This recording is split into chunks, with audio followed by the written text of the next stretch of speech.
Last episode, due to our superior metabolic resistances to crystal psychedelics, we were able to blow the Fuhrer's brain open, shoot Kanye's pee-pee off, but not without casualty, as Carlos decided to cosplay an Iranian protester on the escape, bringing back memories of my own cosplay last episode as the shooter with Bigby, which you should definitely go check out, by the way, and Sarah's ensuing ear-piercing scream, leading us to admire the anatomical structure of Sarita's arm after a walker mistook Sarita for fajita, educating us on the proper technique to consume booty. Let's go smoke some crack off the now somehow clean Jane's ass with company and play The Walking Dead Season 2 on crack Part 4. My computer couldn't take the constant abuse I've been giving it recently and completely deleted my game files, causing auto-generation to take hold, with Clementine not cutting off Sarita's arm in this multiverse of madness, leading me to believe Bill Gates' buffoonerism was at play here all along, just to help illustrate the dumbassery of some of the characters. Hey, remember Reggie, who chopped his arm off? You could do that? No? Apparently not, as Kenny comes in with the same denial seen in Ronaldo fans over the last week, completely forgetting about me and leaving me behind in his grief, as did Mike, but he's black and cops are opening fire, so really can't blame him. They already got one minority after all. Luke and Nick run around screaming, attracting no walkers whatsoever. It seems this entire horde's cause of death was group suicide at the last KKK rally, and me being a shade darker than them, they have their eyes set on me. I end up juking around until, help her, kitty steak, I smell it from here out. It's Rebecca. Rebecca asks me what to do, putting her faith in an 11-year-old again, and I tell her the obvious before she makes an incredibly astute observation. We got a real Einstein on our hands over here. Further illustrating her pure genius, she makes the remark that the power of friendship is gonna get us through. As if the Backyardigans are gonna pop in with that B-52 singing a musical about bombing Iraqi civilians or something. After trying to slither in through the horde, I catch a period fetiseur red-handed. She tells us to walk like we have two brain cells firing, but unfortunately for Rebecca, her one doesn't meet that prerequisite and begs for help. I say we should spread out and open, with Rebecca lambasting the idea that got Carver to chase after her in the first place, and eventually Jane's guilt gets to her, and to cheer us up, she pokes fun at a walker with anorexia before we mercilessly torture it and increase the patient's don't starve difficulty up to the maximum setting. After playing the most riveting of gameplay, pressing the W key for 5 seconds, truly groundbreaking work. Revolutionary, really. All sarcasm aside, the 50 Germans caught plotting some sort of hopeless coup had a better shot at a revolution than this. We made it through and saved the walker the torture of starving to death over the next week. Rebecca was at Bill's Last Supper, lamenting her choice of Taco Bell last night, but somehow finding the stamina to keep going. That is some courage and bravery displayed right there. Jane's also a bad bitch now, wouldn't mind my dick shooting off near her. After they argue, first over how terrible that joke was, and then on the escape plan, which was pretty stupid. I mean, no reason we couldn't have hidden while the walkers cleared out the store for us, giving us ample supplies and an impenetrable Home Depot while keeping everyone alive, especially with Troy and Carver now dead. Although, yeah, the plan was overall fine. It was just the fact that natural selection and Mother Nature are an undefeated tag team duo, and the group couldn't rely on an 11-year-old to bail them out on the escape this time. That sounds an awful lot like you're saying it was their fault. What? No, that's not what I'm saying. That's exactly what I'm saying. The fact anyone from the cabin group is still alive is the biggest hole in Charles Darwin's theory I've ever seen. Rebecca starts slouching over, and me and Jane have absolutely no idea what to do with a baby, considering one of us is 11 and the other being a cat mom. Rebecca has to take 10 and reflects on Alvin's booty quee fetish being perfect for her current beef bean burrito situation, and Jane, with her 1 cup past, offers to take his position, enraging Rebecca. This kicks off a cat fight over Dababy, with Jane saying an 11-year-old and a woman who makes Alzheimer's patients look like Jimmy Neutron aren't going to be enough to raise it, but unfortunately she makes the rookie mistake of leaving a loved one in her bio, giving Rebecca the dub. Until we realize we need Jane and chase after her, apologizing profusely. We get to the site of SmackDown vs RAW, where Bonnie and Mike are patiently waiting for this week's Confederate vs Union showdown, and Kenny's also there with Sarita, who's going to become fajitas for my 54 holo tip soon enough. I tell them there's nothing to worry about. Kenny's had experience of losing a loved one before, until I realize what exactly happened the last time this situation occurred and engage in panic mode. This is bad! They're all too scared to deal with Kenny themselves, so they ask the little sibling to go talk to Mom instead, knowing that's their best and safest option, leaving me to admire their persuasive skills as an older sibling myself. I try lifting Kenny's spirits up, but he's went full-on Joker and gave me a lecture about society and what I deserve and stuff like that. I tried to save her. I said Look at her. Don't you think you've already done enough for today? You think because you're a little girl, you can just get people killed and no one will care? That because you're sorry, it'll all magically go away? What the fuck did I do to you, Patchy the Pirate? What do you say fuck me for? Why the hell Stumpy from Family Guy over here acting like I could have done anything different? I tried saving her. What did you want me to do, suck the venom out of her? The hell do I look like, Coyote Peterson? I get back and without Kenny or Luke, this group's combined brain output is hovering around 0, looking like a scene out of Planet of the Apes. They should have done what the other group of hopeless idiots did, who, after getting bullied constantly, these little bugs immediately subscribe to the Civ Lifer and we get to see exclusive footage. They grow 250 pounds of pure muscle, immediately grow 30 feet taller, one roar and the Twin Towers have collapsed again, and they unlock their true Civ Lifer subscriber selves. Bear witness to the power, one fastball on the continental plates shift, and Australia's attached to India again. Leave a like and subscribe to immediately reach the pinnacle of human evolution, make 6 figures from your jawline alone, and 2, more importantly, not miss out on future content. Jane's had just about enough of Oonga Boonga-ing, and so she says she's gonna go look for the others and asks me to come along with her, since after that complete OVO fest of short bus auditioning, I'm the closest thing to a competent human. Jane looks with contempt at the under-union suplexing Kofi Confederate, leading me to believe she hates 13% of the population. Jane tells me we ain't gonna find my friend, she just had to save what remains of her neurons and get out of there, telling me that this group's survival odds match the Kardashians' percentage of non-plastic components. I bite back with being a lonely cat lady isn't gonna help if you get surrounded by walkers, but her counter is gold, making the point that this entire group is about as effective as French soccer this week. Ask why she took me then, before she tells me that in this hypothetical I'm Bape and she wants to teach me the ways of survival to carry everybody else. She of course ends up confirming my far-right theory of her, telling me my pride jacket I have on is dog shit and that her sister had a cool leather one, but it's gone now. You would think she had an unbreakable bond with her sister, but nah, she was a menace during her time alive. Best part wasn't the rides. It was that nobody knew us there, and I'd pretend we weren't sisters.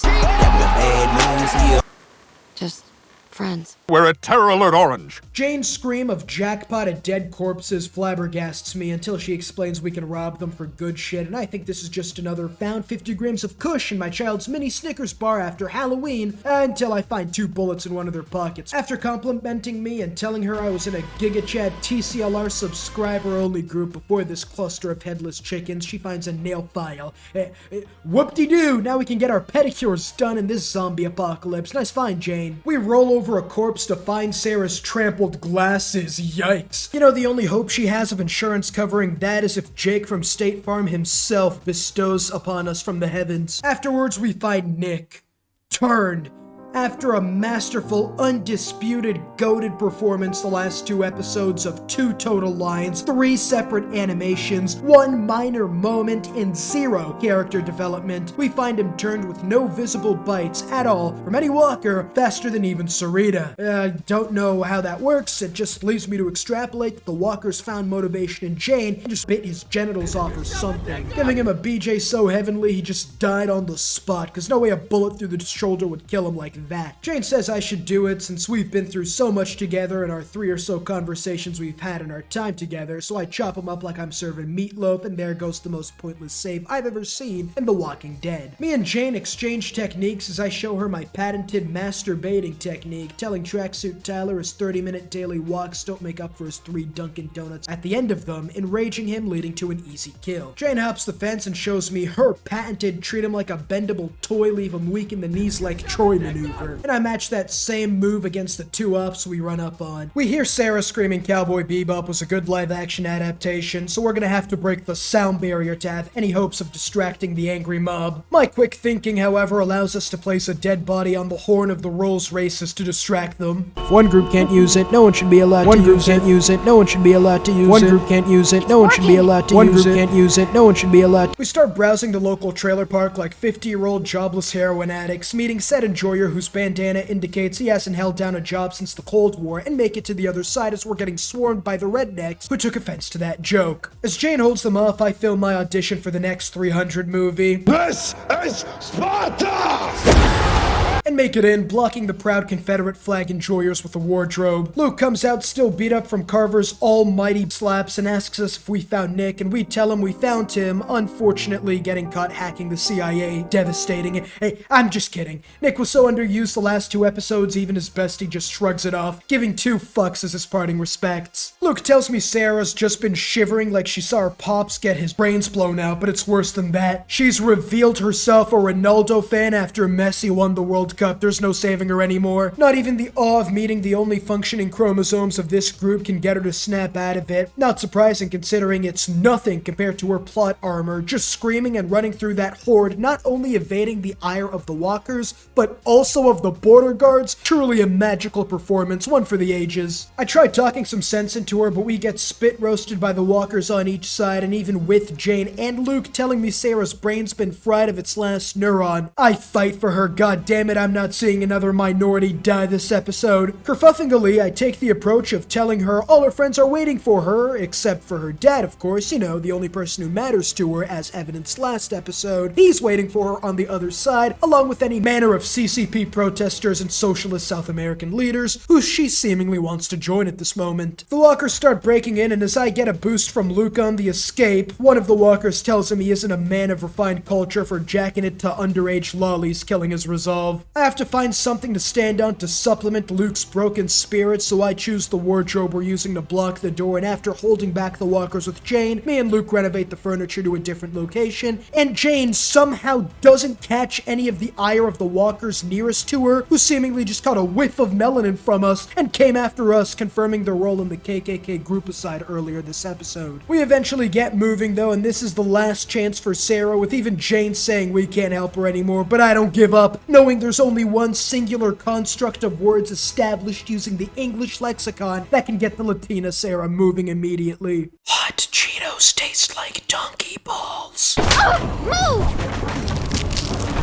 And we get everyone out with Sarah looking like she'll never again recover from the phrase, as I soften the blow by handing her back her glasses, knowing she's got about 2 more lines this episode, before eventually dying in a stupid way. Most likely off screen under dubious circumstances, inevitably getting nicked. As we're getting back, Jane apologizes as she wasn't very familiar with my game before telling me Sarah has no will to live anymore, so it was a waste of stress, not knowing my primary objective, of course, was viewer suspense and watch time, and both being met by my current actions. Luke laments at being a puta who makes Crane from Wolf Among Us look like a peak specimen of a TCLR subscriber, while Jane tells us that she dragged her sister across 4 states, and the never-before-seen level of child trafficking caused her to have a complete Sarah-type meltdown, forcing Jane to leave her on the rooftops. We get back to Ed, and Eddie, whose schemes have produced Jack Hall while we were gone, as Rebecca gives more emotion to Nick's death than she even gave Alvin. Bro, I swear to God, somebody just hated Alvin on the dev team. He has been leashed, shot at, abused, cheated on, baby might not even be his, and his wife doesn't even care about him that much, because with that tear job, I'm fairly certain they were in a polyamorous relationship, with open season being every season in between Rebecca's legs. She ain't even cry for Alvin, while she got shooketh for Nick, who's been more MIA than my Instagram posts over the last, all time, to be honest. Bonnie lets me know that her and the other 2 stooges couldn't get anything done and the baby is coming quick, asking me if Luke has any experience in delivering babies instead of just asking Luke himself. The writing team is just pure genius. They went from this to this. I'm doing it! Yeah! Yeah! Some of these done. Just a quick side note, post-edit TCLR here. This was mainly due to the hellish slave-like conditions Telltale staff was under that made Nike sweatshops look ethical in comparison. If you watch my videos for anything other than jokes and actually go witch hunting the writers or devs or whatever, then all I can tell you is touch some grass and clean your dick cheese for once in your life. I tell Bonnie Kenny would know since he's had a son before, as I come to find out Kenny's taken Sarita out back to stare at the rabbits before trying to gaslight me into talking to him, because this time I won't get verbally abused for not having the broad career spectrum of Johnny Sins and holding the 50 or so different professions needed to keep Sarita alive. I begrudgingly accept since, well, I can't exactly say no here. No, really, they took away my speech, not just my freedom of speech, my speech in general. Can't even walk away from the tent Kenny's laying in. I get to Kenny, who's popped Sarita, begging him to come help us before he starts spewing on about his midlife crisis and how him getting Negan last episode was peaceful, like he was the tortoise in Kung Fu Panda. Or a nutsack after getting spammed with messages while on vibrate. I tell him Dababy is almost here and we need someone with experience and, most importantly, a functioning motor system to help us get through this, getting another sweet Clem Kenny bonding moment before Luke screams, "Oh, is this the baby that's been prophesized coming right now? After all these hints, I sure wish we had someone who has experience at this dire time." Rebecca's water broke with Kenny looking off into the distance, trying to act cool until we beg him for help. He gives us the most basic of directions to follow. God, this group is stupid. With Bonnie and We've Got Lee at home going to search the Civil War Museum, Jane going to check the building beside the river, Kenny helping Rebecca, Luke guarding the perimeter from walkers, and Sarah coming to terms with the fact that talkies are mid at best. The next day. Bonnie says she'd love my help, but is afraid of Jane taking off, as if an 11-year-old girl going with her would stop her. Oh yeah, you see, I was gonna leave the group behind, but you know, this little girl kept following me around and now I can't leave ever. Snaps fingers while inserting white person slogan here. I finally relent and go with her anyway. I tell the girl who turned pretty this episode because they decided to make her a main character if she's okay. She calls me partner, boosting my ego to stratospheric levels, and we mosey our way up to the gift shop with a cannon aimed at the ops' block in case they want to start something. The place is locked though, and It's locked. Maybe there's still food. Yeah, that's what I was thinking. Maybe I can pick the lock.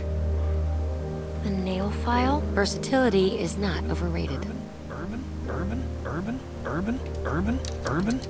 She says she's not Lee though and asks me to find a heavier mechanism to bust this lock open, although the cannon is a no-go since it's been filled with cement, assuredly by sabotage from the ops next door who fear my drive-by skills English style. Apparently even the walkers weren't enough to stop the raccoons with not even a single scrap of trash remaining. I see a church across the river, although not knowing if it's Catholic or not, we can't safely cross there with a child and a baby in our party. As I find someone approaching our position with a bag, I take on the role of bait for this side quest, which I perform masterfully. He whips out the Clint Eastwood cosplay as I say, "Oh no, I'm just a little girl. You would not shoot a little girl who's little, would you?" And after putting my reading cards away, he says he's just leaving, so no threat to us, but his Russian exposes his poor military skills, giving Jane the confidence to relinquish his control of the gun, forcing him to drop his bag, and as I go to check his goodies, he's wielding heroin and opioids, he's running with the ops, pop the bitch. Back, nigga. Fight back, nigga. He puts on a sob story about his sister being sick and how we can't take his medicine and how he has many friends cause Soviet mother have big bosom for many family and sister wake up at night screaming pain, bringing in blyats from everywhere. Treyarch, my line's always open when you need a new Russian villain voice actor for your next Call of Duty. Jane makes the case that we should take the medicine because of our own sick survivors, and Russians aren't exactly known to be masters of the art of modern warfare, so it wouldn't necessarily be too risky. Oh, you are not nice people. Okay, wait. Alright, that actually made me laugh. You are not nice people. I decide not to rob him, though. What can I say? His sister story really got to me, and I don't want to be Not nice people. Plus, even if we give this medicine to Rebecca, we'd only be prolonging the course of nature with her help me 11-year-old girl who in all likelihood can't read chapter books. Jane decides to threaten the poor kid who hasn't done jack all to us, honestly. We're the ones wanting to rob the, not exactly child, but hard-pressed to call himself a man guy. Plus, I think she gets his gun too. Come on, give the poor conscript a break, Jane. Oh, you are not nice people. I find Luke patrolling the vicinity, making sure that no walkers have snuck behind our front lines, who asks me where Jane is for informational reasons, of course. I tell her she wants to be bestowed by Kenny's urbanness and is picking a lock, and after confirming her parents aren't there, he proceeds to go conduct a more thorough investigation. I get to Rebecca lambasting at her premature baby, letting them know the good news as I comfort Rebecca going through this difficult time without Alvin by straight up lying to her face. You're going to be a good mom. To secure an ally with the only person in the group who she can both trust and has cerebral function, she goes,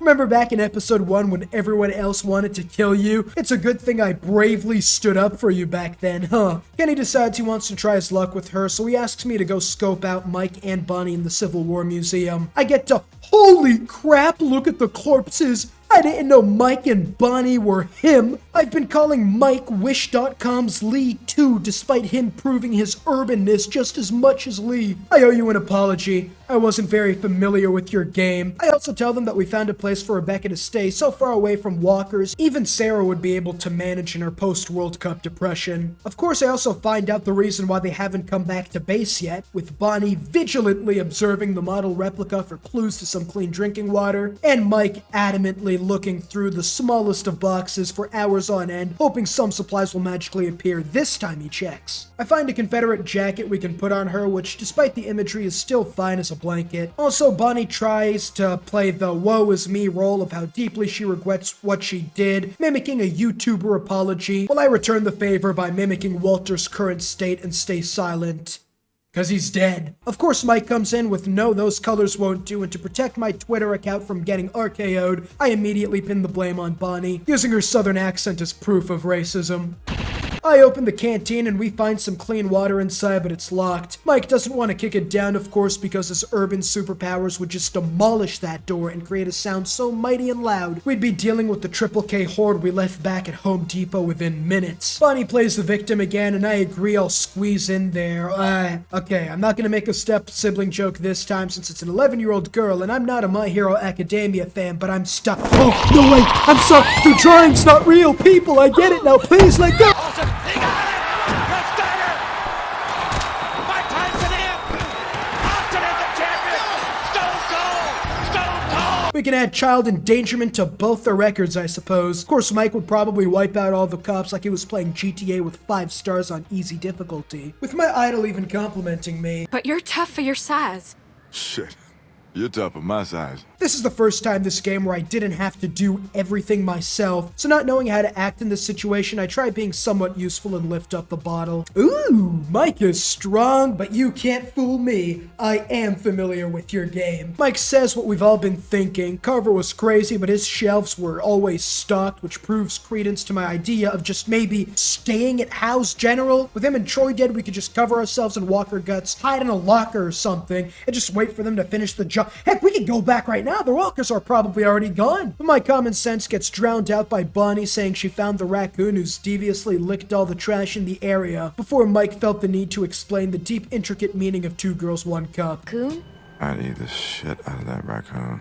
What did he say? Man, what the fuck is you talking about? What the fuck was that? I'm sorry. Not like, I mean, just that I'd be really happy to eat that raccoon. I am starving. We proceed to execute a complicated flanking maneuver requiring discipline from all 3 sides converging on the target at once, which we don't have, of course, so the raccoon escapes with its babies. Now, I know this is supposed to be a heartwarming scene of the raccoon having a family and how we should be careful of animals. Nah, I'd eat the babies in this situation too. Spit roast the entire family. We eating good meat tonight. Bonnie's still not being very familiar with Mike's game is cut short as Rebecca screams so loud the army might actually pinpoint our location and come save us. Sarah says her only words this episode being my name as we get swarmed by walkers. Where's Luke? He's supposed to be on watch. Kenny picks up the Carver renovator and proceeds to absolutely body the walkers. Goodness, this might be illegal to show in general. As me and Rebecca get moving to the place Jane found, it's Sarah. Nah, get the water, Mike. You can leave Sarah. On it!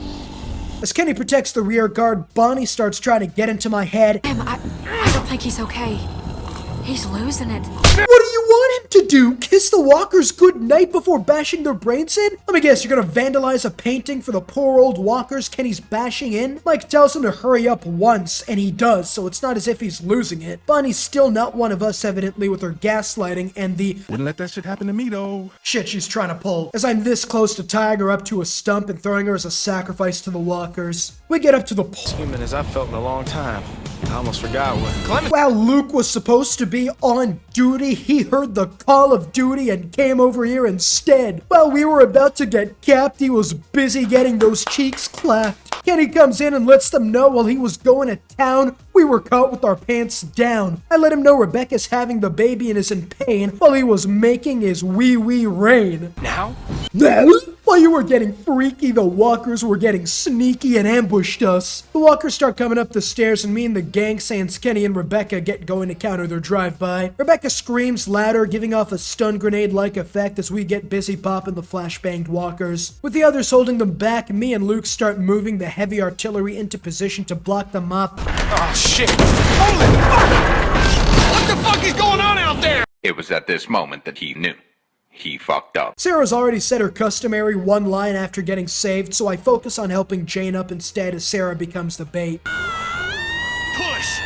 These walkers must be a frequenter of incel.com with how they love hearing women in agony. They're making their way up, come hell or high water, as the only way out is for me to stand on Mike's shoulders to let down the rest of the deck. Stopping the walkers is rampaging bloodlust. We get back to the baby and...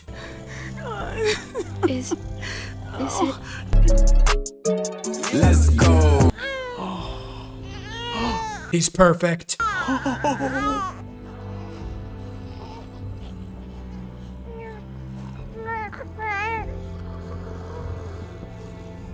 Also, no one cares about Sarah dying. By the way, just wanted to let you guys know, but I do like Sarah. I liked Sarah and Carlos, and with them gone, doesn't feel like season 2 anyway. Listen, I'm only saying that because, yeah, no one in this game cares about them at all. Like, at all. I let her know that the melanin of the baby is in full force. This baby is dark skinned, not light skinned. He doesn't come from the mountains of Caucasus. He most definitely originates from sub-Saharan Africa. This is most definitely Alvin's offspring, no doubt about it. I gave her the Confederate jacket, to which she doesn't mind the symbolism, considering her cat's already been colonized by a white man before. Thankfully, though, it seems the black settlers won the power struggle. I get to hold the baby until Kenny comes in and starts sniffing it, and listen, as weird as it seems, yes, the baby smell is an actual thing. Jane lets me know after her appointment with Luke, she got everything she wanted out of the group and is just gonna dip. She also gives me her nail filer, which after observing its urbanness in action, I quickly claim for my arsenal. Luke comes in and starts talking about the temperature, and I just peel the band-aid off. Jane's gone. It seems the mystical powers of Jane's Garfield entranced Luke, as apparently he fell for her and starts kicking stuff around, showing more emotion than when Nick died, as Kenny calls him a child, an idiot, along with numerous slurs I've even never heard of to boot. Luke has a decent excuse, though. That brother's starving.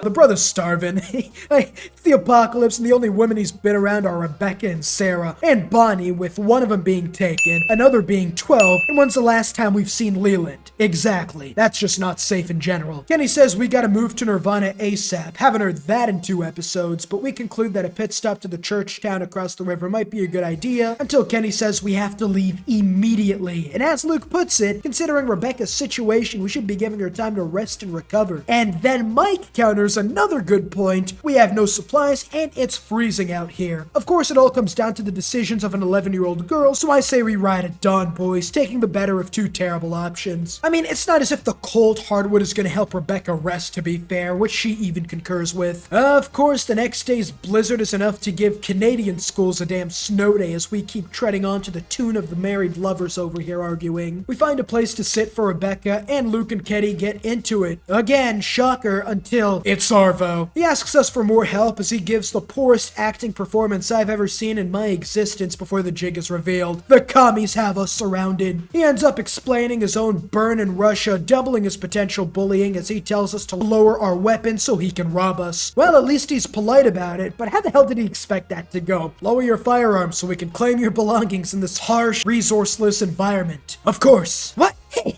we didn't rob you. It must have been Jane. We tell him Jane left, but after 9 months in Ukraine, they're extremely wary of any potential traps. The Wagner group somehow allows us to pull our weapons on them. Don't even know how you would allow that to happen. Guess they really aren't him after all. In all the commotion, I see Rebecca. Hey yo, why she looking kinda pale? Oh my goodness. I'm forced to pop Rebecca as it kickstarts a gunfight with the Ruskies that ends episode 4.